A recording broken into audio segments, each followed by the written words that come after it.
আমি এসেছি বাঘাযতীন থেকে দিদির কাছে। এটা আজকে আমার মানে নিয়ম মেনে হচ্ছে 2 নম্বর সিটিং, কিন্তু আমার নাম স্বস্তিকা ভট্টাচার্য।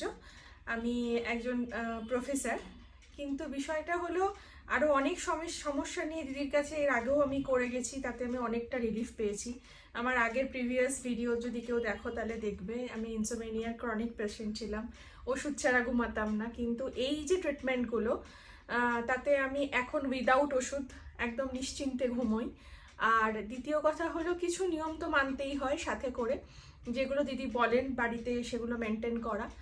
আর তার মাঝখানে নিজের ওপর বা চুলের ওপর, স্কিনের ওপর প্রচুর রকম অত্যাচার, যেটা মানে বর্তমান সমাজের সাথে যুগের সঙ্গে তাল মিলিয়ে চুল স্ট্রেট করা, চুলটাকে নষ্ট করে ফেলা, সব রকম চেষ্টা করে একদম চুলটা আমরা তো ভীষণ অবুঝ